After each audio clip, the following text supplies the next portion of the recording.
잠깐 퀴즈를 시작할까요? 아주 누구나 맞힐 수 있는 퀴즈 같은데 성경이 66권이잖아요. 성경 66권 중에서 찬양 가사로 가장 많이 인용되고 쓰여진 그런 책이 있다면 어떤 책일까요?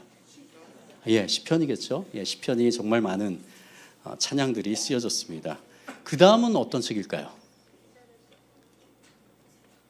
잘 모르시겠죠? 이사야도 굉장히 많이 인용됐고요.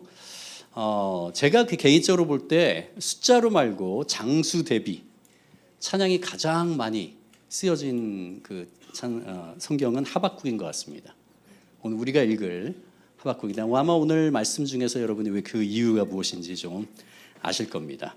우리 같이 하박국 3장 2절 같이 한 목소리로 봉독하겠습니다.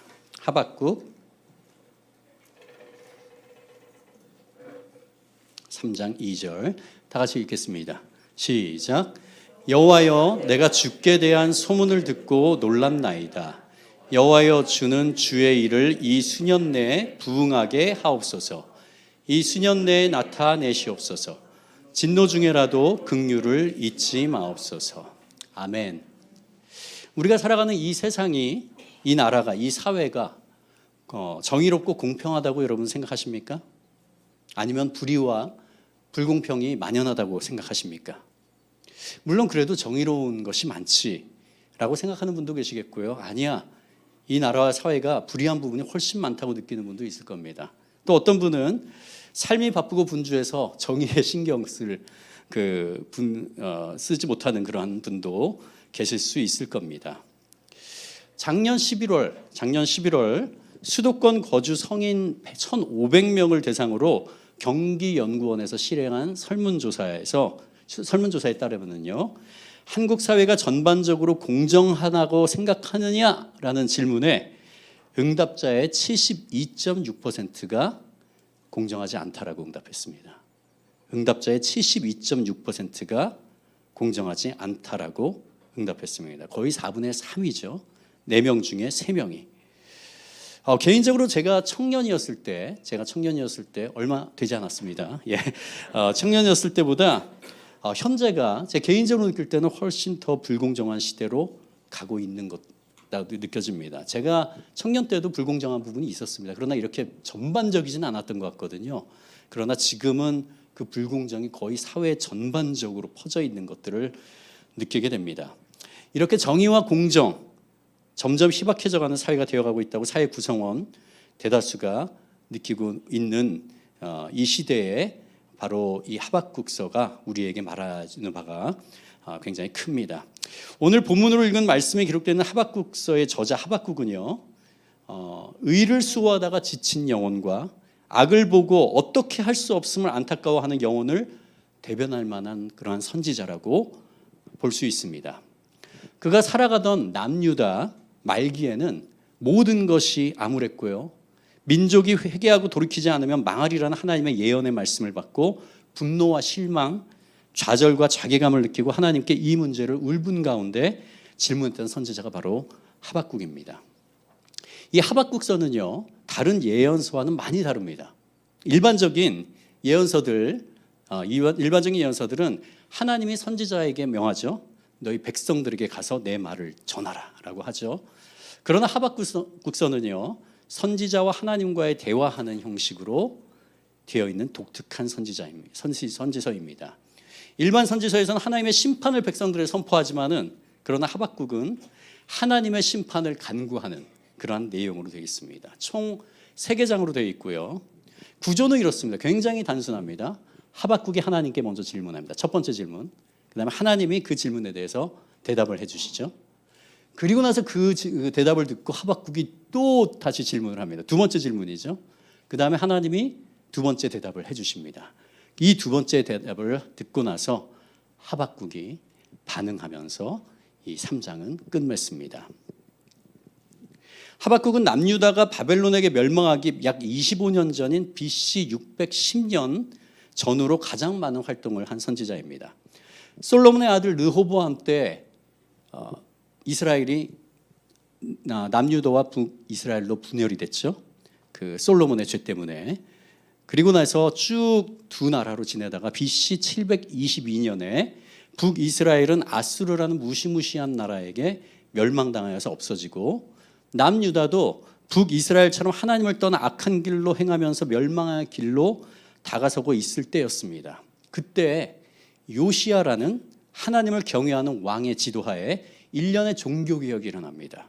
그리고 사회개혁이 남유다에, 그러니까 말하자면 망하기 전에 마지막으로 일어난 거죠. 그러나 이미 악이 가득했고요, 부패가 너무 심해서 요시야의 개혁으로 사회를 되돌리기에는 역부족이었습니다. 게다가 개혁을 추진하던 이 요시야 왕이 BC 609년에 애국과의 전투 중에 전사하게 됩니다. 그러면서 사회 개혁을 이끌 리더가 없어지겠죠. 왕이 없어졌잖아요. 왕이 죽었잖아요. 이런 국내외적으로 매우 어려운 시기에 왕이 누가 됐냐면 바로 여호야김이라는 사람이 됐습니다. 이 사람은 허영과 탐욕에 빠져서 화려한 궁전 짓기에 몰두하고요, 일꾼들의 품삯을 제대로 주지도 않았으면서 또 포악한 정치를 하였고 죄 없는 사람을 잡아다 죽이기까지 했습니다. 악한 왕 여호야김이 통치하면서 유다 사회는 더욱 망국을 향하여 치닫게 됩니다. 이러한 상황 가운데서 하박국 선지자는 하나님을 향하여 항변합니다. 하박국의 첫 번째 질문을 요약하면 이겁니다. 하나님, 유대 땅에 이토록 악과 불의가 만연한데 하나님은 왜 가만히 보고 계십니까? 왜 가만히 계십니까? 뭔가를 해야 되지 않습니까? 하나님, 왜 가만히 계십니까? 이게 바로 하박국의 첫 번째 질문이었습니다. 하박국 1장 2절에서 4절 제가 세 번역으로 한번 읽어보겠습니다. 살려달라고 부르짖어도 듣지 않으시고 폭력이다 하고 외쳐도 구해주지 않으시니 주님, 도대체 언제까지 그러실 겁니까? 어찌하여 나로 불의를 보게 하십니까? 어찌하여 악을 그대로 보기만 하십니까? 약탈과 폭력이 제 앞에서 벌어지고 다툼과 시비가 그칠 사이가 없습니다. 율법이 해이하고 공의가 아주 시행되지 못합니다. 악인이 의인을 협박하니 공의가 왜곡되고 말았습니다. 유다 사람들이 하나님을 더 이상 경외하지 않고 유다 안의 법질서가 무너졌고요, 백성들은 점점 악해져 가고 의로운 사람들이 악인들에게 핍박당하고 힘 있는 자들이 힘 없는 자들을 착취하면서 더 부유해지고 가난한 자는 그 얼마 없는 것도 빼앗기고 사지에 몰려 굶어 죽어갔고 이를 바로 잡아야 하는 종교 지도자들조차 권력자들과 결탁되어 호의호식을 누리고 법이 무너져 내려 돈과 권력이 있는 자는 느슨한 법의 잣대에 피해가고 힘없는 사람들은 엄중한 법의 심판을 받거나 억울한 누명을 쓰고 죽어가는 유다 사회를 보며 하박국은 하나님께 외칩니다. 불의가 정의를 대신하고 권력과 힘 있는 자들이 약한 자들을 마음껏 농락하는 불의한 사회가 되어버렸는데 하나님은 도대체 왜 이런 상황에서 침묵하십니까? 하박국은 하나님이 택하신 백성이라는 자신의 동족의 이런 모습을 보며 참을 수 없어서 거의 미칠 지경에 이른 것 같습니다. 제가 서두에서 우리 사회는 공정하지 않은 사회라고 생각하는 사람이 72.6%라고 설문조사를 인용했죠. 이 사회를 말고라도, 이 세상 사람들 말고라도 우리 개신교 안을 보면 어떤가요? 우리의 상황을 자세히 알면 알수록 내부에서 벌어지는 일들로 인해 마음을 더 무겁고 답답하기만 합니다. 성경에서 반복해서 말씀하신 게 있죠. 성경을 딱 한 문장으로 요약하면 하나님 사랑과 교인 사랑입니까? 아니에요. 하나님 사랑과 이웃 사랑이죠. 그 이웃에는요, 유대인만 해당되는 것이 아닙니다.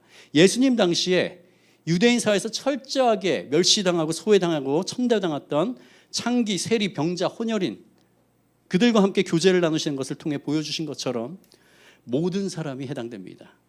지금 우리가 살아가고 있는 이 세상에 적용하면 기독교인들뿐만 아니라 우리만뿐만 아니라 무종교인, 타종교인 등 이 세상을 살아가는 모든 사람이 이웃사랑의 대상입니다. 그것이 성경이 말하는 거죠. 그러나 한국교회는 이웃을 향한 섬김보다 교인들끼리, 우리끼리에만 관심이 많아진 지 오래됐습니다. 수없이 많은 교단의 분열로 200개도 넘는 교단이 있습니다. 모래알처럼 나누어져서 하나된 목소리도 나오질 않습니다. 비리와 연루되어 구속되는 사람들이 알고 보면 장로, 권사, 안수집사 등으로 나중에 밝혀질 때도 많고요. 목사들의 성추문과 세습 문제, 재정 횡령이 가끔 사회면을 장식할 때마다 세상 사람들은 교회를 향해서 욕을 합니다. 매주 예배를 드리는 기독교 학교도 예외 없이 사학 비리가 만연해 있습니다. 물론 그렇지 않은 교회와 목회자들, 기독교인들이 많은 것을 우리는 알고 있잖아요. 그러나 이 사회는요, 우리 모두를 싸잡아 비난을 퍼붓고 있습니다. 만약 우리 기독교인들이 이 사회의 신뢰를 잃는다면 복음이 증거될 수 있을까요? 사람들이 기독교인을 신뢰하지 않는데 복음이 어떻게 증거가 되겠습니까? 그러나 안타깝게도 2020년 1월 코로나가 터지기 바로 전이죠. 기독교 윤리실천운동에서 설문조사를 했었거든요. 한국 기독교를 신뢰합니까? 라고 물어봤는데 그 신뢰한다고 응답했던 국민이 31.8%였습니다. 올해 4월에 국민일보가 GN컴 리서치에 의뢰해서 실시한 기독교에 대한 대국민 이미지를 조사를 한 결과 한국 교회 신뢰도는요, 아까 31.8%였죠. 18.1%. 이 팬데믹 기간 동안에 거의 절반으로 줄었습니다. 세상 사람들에게 우리 기독교의 신뢰도가 바닥을 치고 있는데 한국 교회 대다수는 별로 신경을 쓰지 않는 것 같아요. 자정에 대한 목소리는 생각보다 잘 들리지 않습니다. 이것을 지켜보면서 제 안에 분노와 실망, 좌절감, 무력감이 막 밀려옵니다. 혹시 여러분 가운데서도 저처럼 한국 교회를 향한 울분을 갖고 계신 분 계십니까? 그렇다면 여러분이 이 시대의 하박국 선지자입니다. 악이 만연한 세상을 살아가는 한 명의 기독교인입니다. 왜 하나님이 악이 만연한 세상을 가만히 두고 계시냐고 항변하는 하박국 선지자의 외침을 듣고 하나님이 첫 번째 응답을 하십니다. 그런데 하나님의 응답을 듣던 하박국이 깜짝 놀랍니다. 그 하나님의 응답을 요약하면 이렇습니다. 너희가 들어도 믿지 못할 놀라운 일을 행할 것이다. 너희가 들어도 믿지 못할 놀라운 일을 행할 것이다. 보통 놀라운 일을 행한다고 하면 굉장히 긍정적인 거잖아요. 근데 그 내용이 그게 아닙니다. 기가 막힌 일입니다. 코가 막히고요. 지금 내가 가만히 있는 것처럼 보이지만 그것은 사람들로 하여금 회개할 기회를 주기 위해서다. 악인들의 억압을 통해서 고통받는 자들이 하나님께 돌아오는 것, 그것을 하나님이 원하시는 겁니다. 너희 이스라엘 민족이 회개하고 돌아오지 않는다면 결국은 이방 민족, 그 이방 민족이 갈대아 사람, 바로 바벨론을 말하는 거죠. 바벨론을 들어서 유다를 심판하실 것이라고 대답합니다. 이게 첫 번째 응답입니다. 놀라운 일이죠. 기가 막힌 일입니다. 그리고 하나님이 그 하박국 1장 6절에서 11절을 통해서 그 바벨론 사람들의 특징을 세세하게 설명해 주는데요. 그 이방 민족은 사납고 성급한 민족이고 두렵고 무서운 백성들이다. 자기들이 하는 것만이 정의라고 생각하고 자기들의 권위만을 내세우는 자들이다. 그들은 폭력을 휘두르러 오는데 폭력을 앞세우러 와서 모두를 포로로 잡아간다. 그리고 그들은 자기들의 힘을 자기들의 신으로 삼는 자들이고 바람같이 급히 몰아 지나치며 행하며 범죄하리라. 그들이 선하다고 얘기 안 했습니다. 악한 자들이라고 합니다. 이 하나님의 대답을 들은 하박국은 너무너무 이해되지가 않는 거예요. 너무나 당황스러워하면서 두 번째 다시 한번 하나님께 항변의 질문을 합니다. 하박국의 질문을 요약하면 이렇습니다. 하나님, 바벨론은 우리 유다보다 더 악하지 않습니까? 우리가 악하더라도 그래도 바벨론만큼은 아니잖아요.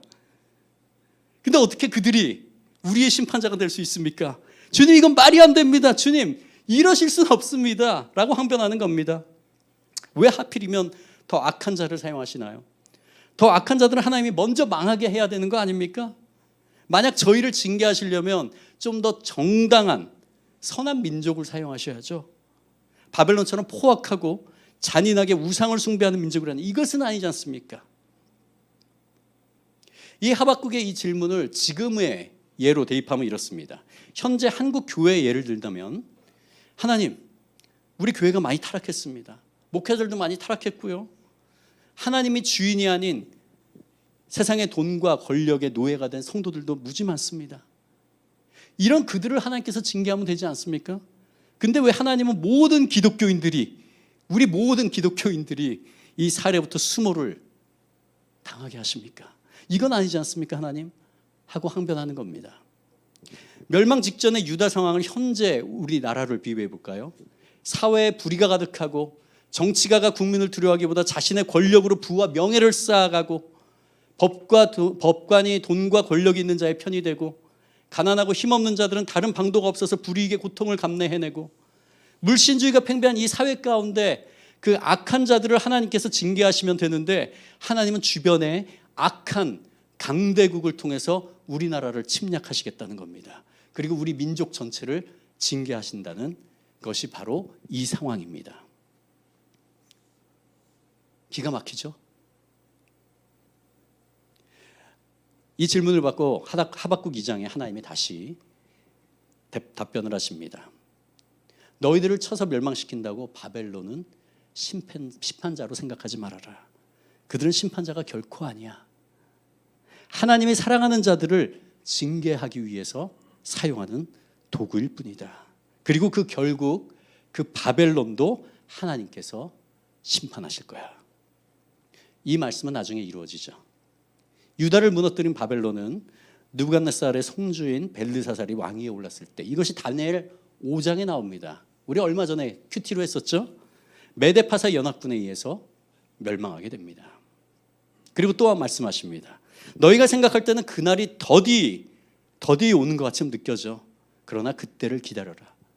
반드시 올 거야. 반드시 올 거야. 그 심판의 날은 반드시 올 거야. 이 하나님의 응답이 두 번째 잘 요약된 게 하박국 2장 3절에서 4절입니다. 우리 같이 이 하박국 2장 3절에서 4절 같이 읽어볼까요? 시작. 이 묵시는 정한 때가 있나니 그 종말이 속히 이르겠고 결코 거짓되지 아니하리라. 비록 더딜지라도 기다리라. 지체되지 않고 반드시 응하리라. 보라, 그의 마음은 교만하며 그 속에서 정직하지 못하나 의인은 그의 믿음으로 말미암아 살리라. 아멘. 하나님을 진정으로 신뢰하는 자는요, 세상이 악으로 가득 차 있고 그 악의 세력이 쉽게 사라지지 않는 것처럼 보여요. 더 득세하는 것처럼 보입니다. 그러나 하나님의 정하신 때에 반드시 심판이 있을 것을 믿습니다. 결국 심판의 때에 우리 믿음을 가진 자들은요, 우리의 그 가진 믿음으로 말미암아 구원을 얻는다는 것입니다. 심판으로 이르지 않고 구원을 얻게 된다는 겁니다. 이것이 바로 의인은 믿음으로 말미암아 살리라의 의미입니다. 여기서 찬양이 하나 생각나지 않으세요? 세상 흔들리고 사람들 부인하여도 나는 주를 섬기리. 주님의 사랑은 영원히 변하지 않는 나는 주를 신뢰해.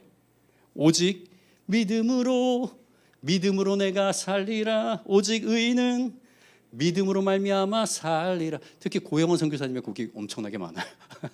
고영원 선교사님의 곡이 많습니다. 예. 이 오직 의인은 그의 믿음으로 말미암아 살리라. 이것은요, 종교개혁과 루터의 개혁 이념입니다. 라틴어로 솔라 피데라고 하죠. 솔라 피데, 오직 믿음으로. 그리고 그 심판하는 날에, 주님 다시 오는 날에 결국 하박국 2장 14절 같이 읽겠습니다. 시작. 여호와의 영광을 인정하는 것이 물이 바다를 덮음같이 온 세상에 가득할 것이라. 아멘. 또 찬양이 생각나죠? 물이 바다 덮음같이 여호와의 영광을 인정하는 것이 온 세상 가득하리라. 물이 바다 덮음같이. 예, 마찬가지로 고영원 선교사님의 곡입니다. 주님이 심판하시는 그날 하나님의 영광이 물이 바다를 덮는 것처럼 온 세상 가득하리라는 선포죠. 이 사회에 정의가 없음에 더 직접적으로는 기독교가 무너져가는 모습들이 매스컴을 장식하고 이런 우리를 개독교라고 하면서 이 세상이 조롱하고 멸시하는 모습을 보면서 마음이 제가 오랫동안 무너져 있었습니다. 목사에 대한 실망스럽고 좌절케 하는 사건들이 사회면을 장식하는 것을 보면서 제 자신이 목사라는 게 너무너무 자괴감이 들었었습니다.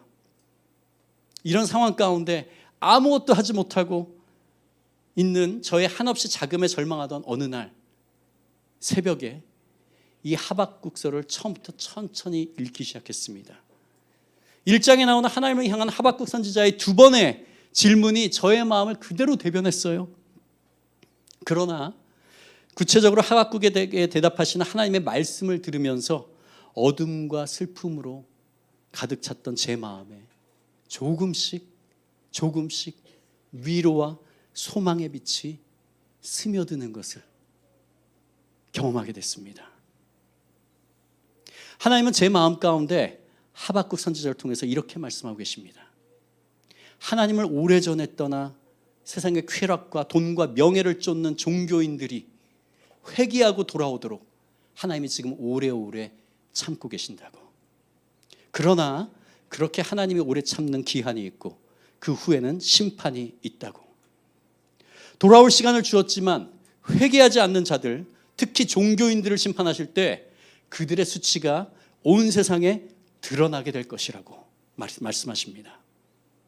저 자신은요, 교회가 욕을 먹고 수치를 당하는 것이 너무나 슬프고 민망해서 쥐구멍에 숨고 싶었는데 하나님은 끝까지 회개하지 않고 불의와 손을 잡은 종교인들의 만행이 세상에 낱낱이 드러나게 하심으로 하나님의 공의를 이루십니다.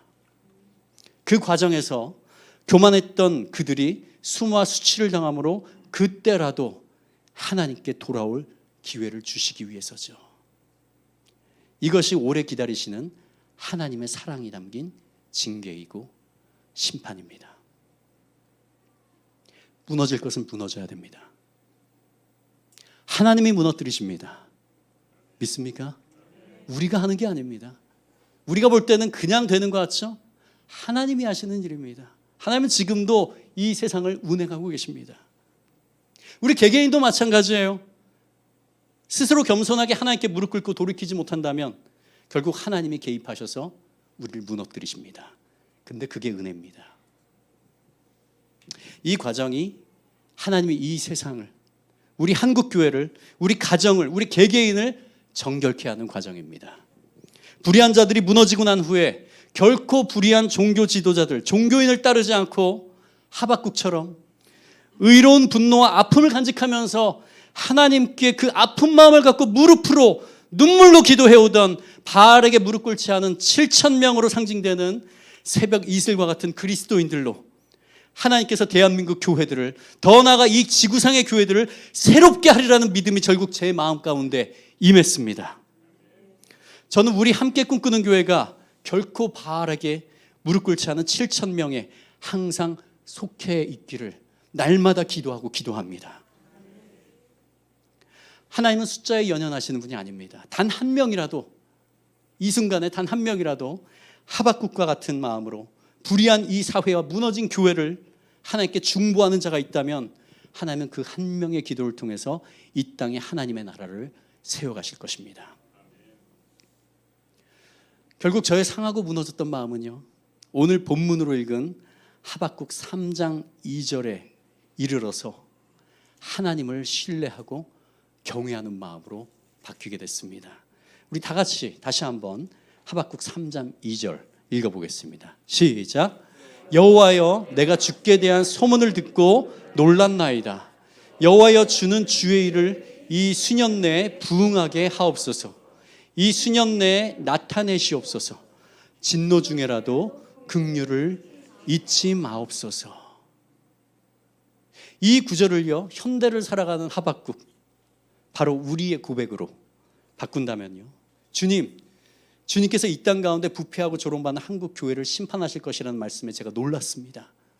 그러나 저는 완전하고 선하신 주님을 신뢰합니다. 주님이 하시고자 하는 것을 속히 이루어 주시옵소서. 그러나 그렇게 새롭게 하시는 과정 가운데라도 저희를 향한 긍휼의 마음, 불쌍히 여기는 마음을 결코 잊지 말아 주시옵소서. 아멘. 아멘. 저희 절망과 낭망은 하나님에 대한 경외와 신뢰, 감사함으로 바뀌었고요. 이 하박국 3장 2절에 성경에 유일하게 단 한 번 나오는 단어가 등장합니다. 그게 어떤 단어일까요? 부흥입니다. 성경을 찾아보잖아요. 이 부흥이란 단어는 딱 한 번 나오는데 바로 이 하박국 3장 2절에 나옵니다. 우리는 너무 많이 사용해서 많이 나오는 것 같잖아요. 아닙니다. 딱 한 번 나옵니다. 이 부흥은요, 우리가 어떤 의미로 사용합니까? 보통 이렇게 사용하죠. 교회가 성장했을 때, 그렇죠? 개척했는데 100명, 200명, 500명, 1000명 되면 와, 부흥했다 이렇게 말하죠. 외적으로 크게 되는 것, 성도가 느는 것 아닙니다. 원래 그 의미가 아니에요. 부흥이라는 것은요, 그런 의미가 결코 아닙니다. 변질됐어요. 이 단어를 우리가 잘못 사용했어요. 제가 어렸을 때만 해도요, 60년대, 70년대, 80년대까지만 해도 우리 심령대 부흥회라는 게 있었잖아요.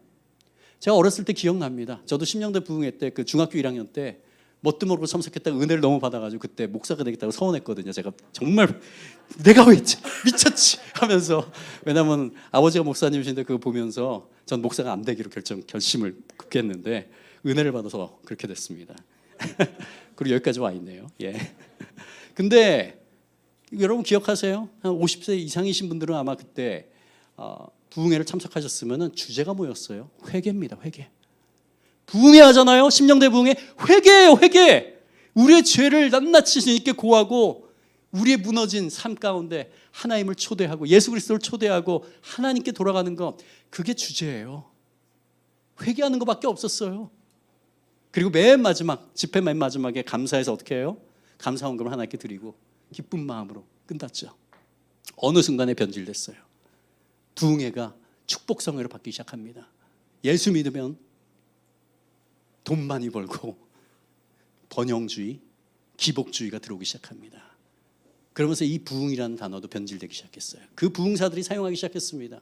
그래서 부흥이 뭐예요? 외적으로 성장하는 것.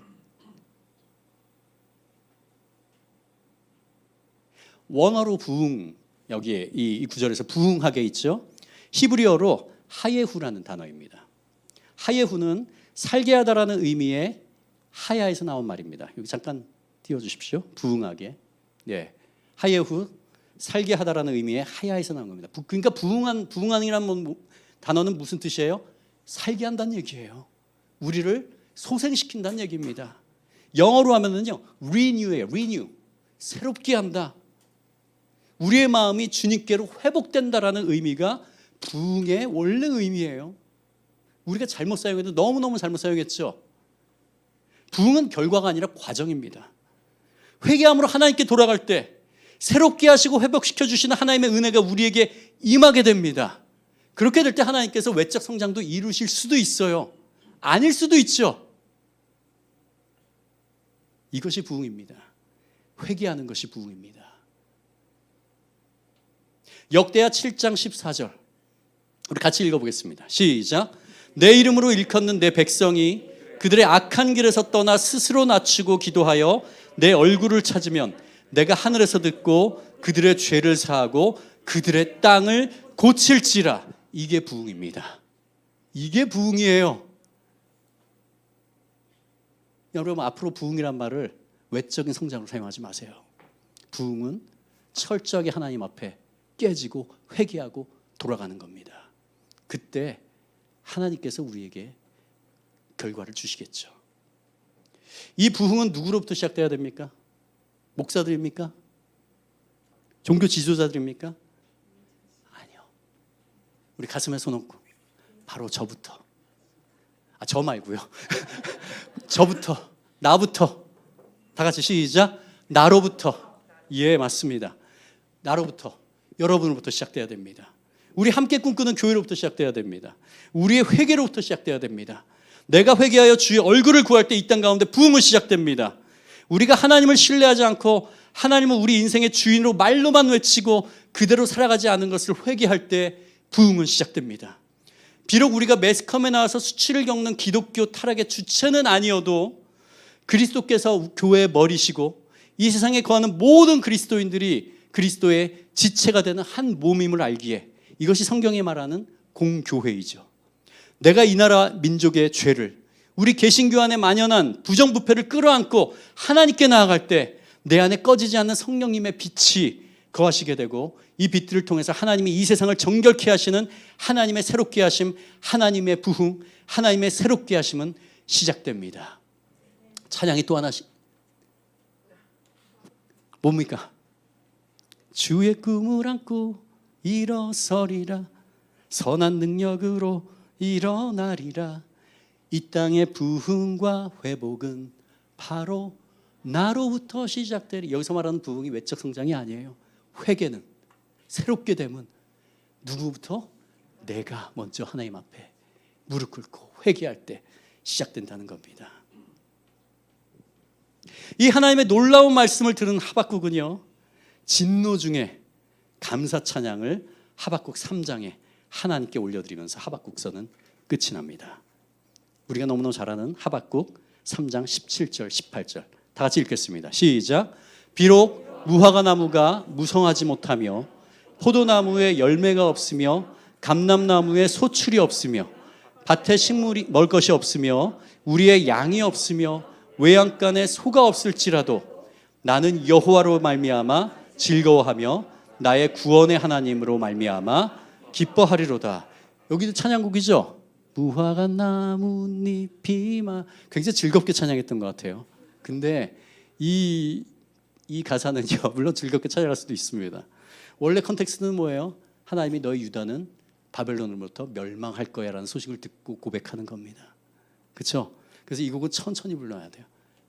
마이너면 더 좋을 텐데 무화과 나무 이렇게 이러한 마음으로. 나라가 망한다고 하는데 즐겁지 않잖아요. 그렇죠? 하박국은요, 유다가 멸망하더라도 내가 여호와를 신뢰하며 살아가겠습니다. 주님을 기뻐하겠습니다 라고 고백하는 게 바로 이 구절입니다. 이 사회가 부패하고 망할지라도 저는 여호와를 신뢰하며 살아가겠습니다. 이 땅에 부패한 교회들이 망할지라도 저는 여호와를 신뢰하겠습니다. 오히려 교회의 타락과 부패가 사회에 드러나게 될 때 하나님의 교회를 정결케 하는 과정을 믿고 겸손히 제 자리를 지키겠습니다. 하나님은 제 눈에 보이시지 않지만 지금도 온 세상을 통치하시는 왕이심을 믿음으로 선포합니다. 여러분도 저와 함께 기뻐하시겠습니까? 지금의 한국 교회가 겪는 그 수모를 하나님이 한국 교회를 정결하게 하는 과정을 믿으면서 하나님만 신뢰하는 순결한 교회로 만드실 것이라는 것을 믿음으로 선포하시겠습니까? 아멘. 우리 같이 찬양하겠습니다. 이 땅의 황무함을 보소서 하늘의 하나님. 이 부흥이란 찬양은 고영원 선교사님이 바로 하박국을 묵상하면서 그 하박국의 내용이 담겨있는 그것으로 쓴 곡입니다. 우리 같이 이 곡을 부르면서 하나님 이 땅 가운데 부흥이 있게 하여 주시옵소서. 진정한 회개가 있게 하여 주시옵소서. 우리의 우상들을 다 깨부시고 하나님 앞에 나가도록 주님 임하여 주시옵소서. 성령의 불을 우리에게 보내주시옵소서.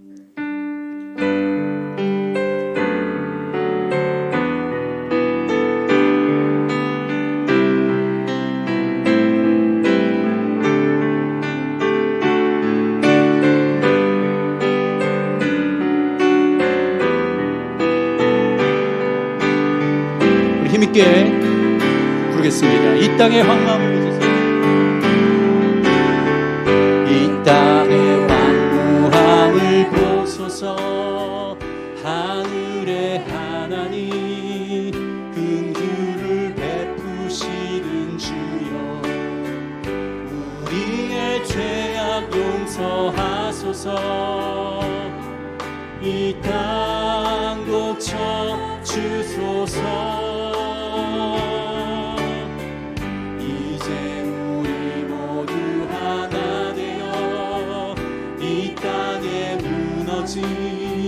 기초를 다시 쌓을게.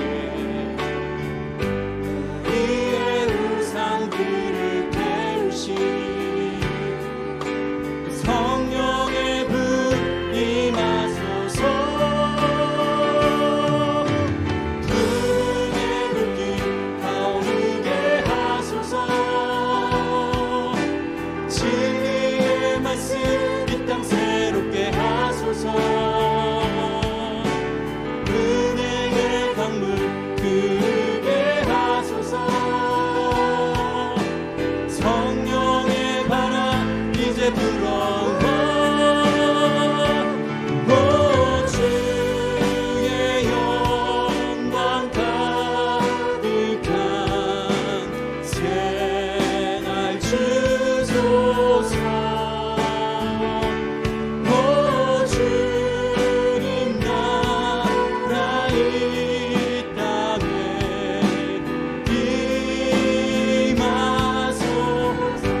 고백합시다. 이 땅의 황무함을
영광 가득한 오 주의 영광 가득한 새날 주소서 오 주님 나라 이 땅에 임하소서. 이 시간에 다 같이 기도하겠습니다. 우리 하박국 선지자가 살던 남유다 말기처럼 이 나라의 민족 가운데 부정함과 부패, 권모술수가 넘쳐 흐르고 남녀노소 없이 육체의 정욕을 향해 달려가고 물신주의, 배금주의가 만연하고 권력에 취한 자들이 약한 자들을 착취하고 억압하는 죄가 만연해 있습니다. 하나님, 이 나라와 민족이 우리의 우상들을 깨뜨리고 하나님께로 나올 수 있도록 이 대한민국 땅에 죄를 회개하고 하나님께 돌아가는 부흥이 있게 해달라고 같이 기도합시다. 그리고 우리 한국 교회 안에 부정 부패의 소식이 터져나올 때에 될 때 비록 마음이 상할지언정 우린 절망하지 맙시다. 오히려 악을 드러내서 심판하시는 공의의 하나님이 이 과정을 통해서 한국 교회를 정결케 하시고 새롭게 하실 것을 기대하는 신뢰와 확신의 마음을 갖게 해달라고 간구합시다. 이 2023년에는 한국 교회 가운데 많은 성도들이 세상과 교회의 양발을 거치는 것이 아니라 자신의 죄를 진정으로 회개하고 온전히 주님을 의지하고 하는 회개와 부흥의 물결이 일어나도록 우리 이 시간에 간절히 같이 기도하겠습니다. 하나님 감사합니다. 주님 이 시간에 아버지 하나님 하박국 선언하던 아버지 하나님 주여 아버지 하나님 우리 가운데 회개가 있게 하여 주시옵소서. 오 주님 우리 가운데 온전히 이 땅의 민족의 이 나라 가운데 만연한 이 죄악을 아버지 하나님 우리의 몸 그대로 끌어안고 아버지 하나님 주 앞에 하박국처럼 나가는 아버지 하나님 우리 교회들이 넘쳐나게 하여 주시옵소서. 이 땅 가운데 바울에게 무릎을 찾는 7,000명이 넘쳐나게 하여 주시옵소서. 각지에 숨어있는 각지에서 이것을 안타까워하면서 외치고 기도하는 아버지 하나님 우리 신실한 그리스도인들 통하여서 하나님 우리의 기도를 응답하여 주시고 이 땅을 아버지 하나님 주여 새롭게 하여 주시옵소서. 이 땅 가운데 부흥이 있게 하여 주시옵소서. 부흥이 넘치게 하여 주시옵소서. 오 주님 한국 교회 안에 부정부패의 소식이 우리의 마음을 무겁게 하고 낭망하게 만듭니다. 아버지 하나님 그러나 그 부정부패의 소식을 들을 때마다 낭망하지 않고 하나님께서 정결케 하는 과정을 아버지 하나님 주님 앞에 아버지 하나님 신뢰하며 나가고 아버지 하나님 그것을 통해서 하나님이 우리를 새롭게 하시고 아버지 하나님 정결케 하시는 아버지 하나님 그 과정으로 아버지 하나님 날마다 하나님 아버지 저희 모두가 되게 하여 주시옵소서. 우리 성도들이 아버지 하나님 회개하고 하나님 앞에 돌아오도록 인도하여 주시옵소서. 세상의 물질주의에 물들지 않게 하여 주시고 육시의 정욕에 물들지 않게 하여 주시고 온전히 하나님께 나와 하나님을 부르고 하나님께 주의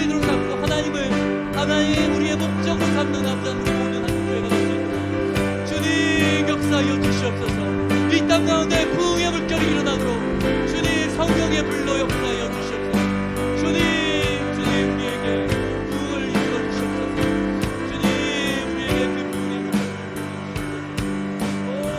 주님 놀라우신 사랑 감사하시고 건집해 주시옵소서. 부흥케 하여 주시옵소서. 우리를 부흥케 하여 주시옵소서. 우리 교회를 부흥케 하여 주시옵소서. 나라 민족을 부흥케 하여 주시옵소서. 대한민국 땅에 아버지 하나님 주여 하나님의 공의가 가득하는 남자들 그런 나라가 되도록 인도하여 주시옵소서.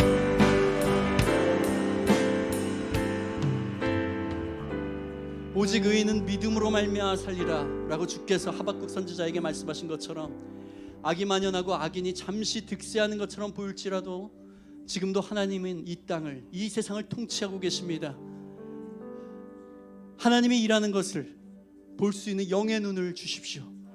하나님이 크신 계획을 신뢰하는 굳건한 믿음을 허락해달라고 우리 같이 기도하겠습니다.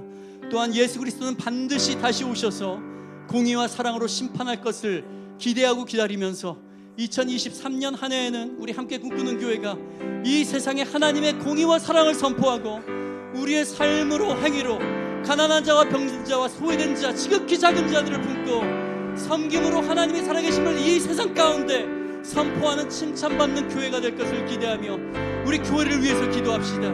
또한 우리 가정을 통하여서 우리의 배우자와 자녀를 통하여서 우리 한 사람 한 사람의 삶을 통하여서 2023년 한 해는 하나님의 놀라운 일을 펼쳐주기를 우리 모두 간구하겠습니다. 간구하며 나갑니다. 주님 이 시간에 하나님 하박국 선지자님 말씀하신 것처럼 오직 의인은 믿음으로 말미암아 살리라. 악이 만연하고 악인이 잠시 득세하는 것처럼 보일지라도 하나님은 지금도 통치하고 계심을 믿음으로 선포합니다. 주님의 통치함으로 말미암아 아버지 하나님 우리 땅 가운데 온전히 하나님의 놀라운 역사가 이루어지고 하나님이 일하시는 것을 아버지 하나님 우리 눈이 보게 하여 주시옵소서. 하나님 우리의 영의 눈이 떠서서 주님을 보게 하여 주시고 하나님의 크신 계획을 신뢰하는 굳건한 믿음을 아버지 하나님 우리에게 허락하여 주시옵소서. 하나님 예수 그리스도가 반드시 다시 오시는 것을 우리 마음 가운데 믿음으로 선포하면서 공의와 사랑으로 심판할 것을 기대하고 아버지 하나님 특히 2023년 한 해는 우리 함께 꾸는 교회가 이 세상에 하나님의 공의와 사랑을 선포하는 우리의 삶으로 행위로 가난한 자, 병든 자, 소외된 자를 못 돕는 아버지 그런 따뜻한 아버지 하나님의 작은 예수가 되고 작은 아버지 하나님 주여 천국이 되는 아버지 그런 교회가 되게 하여 주시옵소서. 다임 목사를 비롯하여 모든 운영위원회와 모든 교육자들, 중직자들 모두가 한마음 한뜻이 되어서 하나님의 손과 발이 되어서 세상을 섬기는 우리 모두가 되도록 인도하여 주시옵소서. 주님 우리 한 사람 한 사람의 삶을 통해서 2023년 하나님의 놀라운 일을 펼쳐 주실 것을 선포합니다. 주님 놀라우신 것을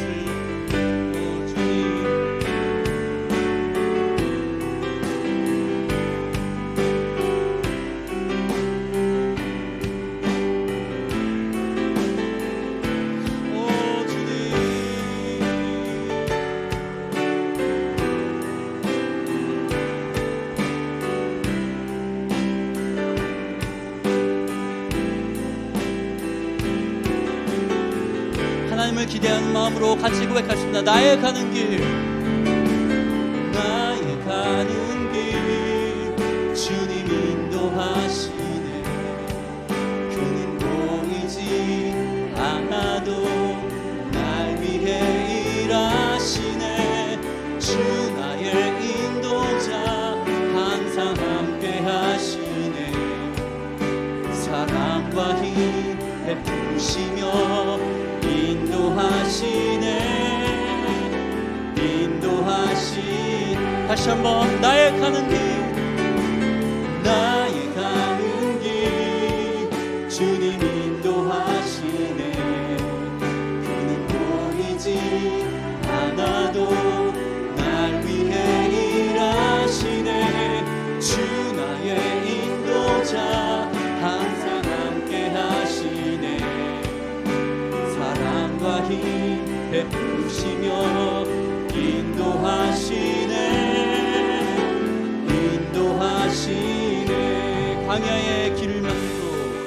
광야의 길을 만드시고 날 인도 사막의 강 만드신 것 보라.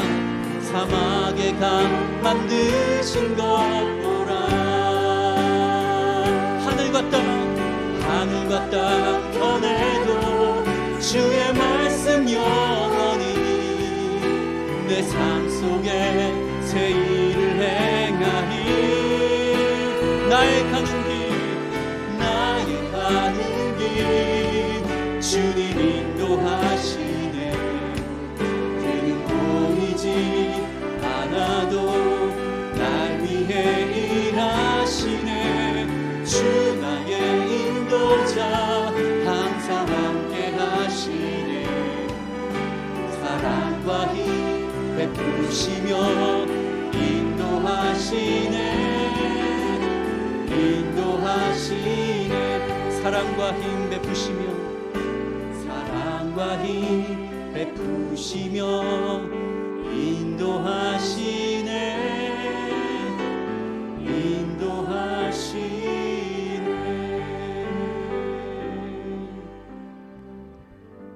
하나님 감사합니다. 오늘 하박국 선지자 하박국서를 통하여서 하나님이 지금도 통치하고 계심을 다시 한번 확신시켜 주시니 감사합니다.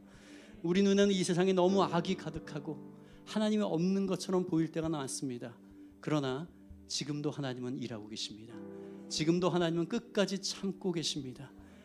한 영혼이라도 구원받을 그 영혼을 위해서 참고 계시지만, 그러나 하나님의 심판은 결국 임할 것입니다. 그것을 신뢰하며 믿음의 눈을 들어서 이 세상을 바라보는 저희가 되길 원합니다.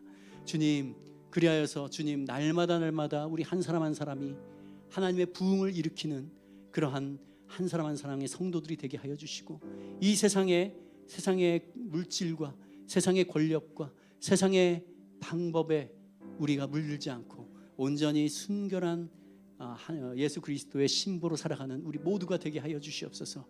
우리 함께 꿈꾸는 교회가 그런 교회가 되게 하여 주시옵소서. 세상에 굴복하지 않고 오로지 하나님을 우리 마음의 중심으로 모시고 날마다 주님의 뜻에 따라서 사랑으로 이 세상을 섬기는 교회가 되게 하여 주시옵소서. 그러한 우리 가정이 되게 하여 주시옵소서. 그런 우리 직장이 되게 하여 주시옵소서. 그런 우리 한 사람 한 사람이 되게 하여 주시옵소서. 주님, 이 신실함으로 우리 함께 꿈꾸는 교회를 1년 내내 신실하게 인도해 주심을 감사합니다. 이제 마지막 우리 수요 예배를 마칩니다. 하나님, 또한 올 한 해도 얼마 안 남았지만 또 내년에 하나님께서 놀라운 일을 이끄실 것을 기대하며 나갑니다. 하나님, 우리에게 우리의 영의 눈으로 그것을 보게 하여 주시고, 하나님이 행하신 것들을 세상 사람들에게 자랑하면서 하나님이 이런 분이십니다, 하나님이 이런 놀라우신 분이십니다 라고 선포하는 우리 주님의 백성들 되게 인도하여 주시옵소서. 예수님의 이름으로 기도합니다. 아멘. 우리 각자 기도하시고 평안 중에 집으로 안녕히 돌아가시기 바랍니다.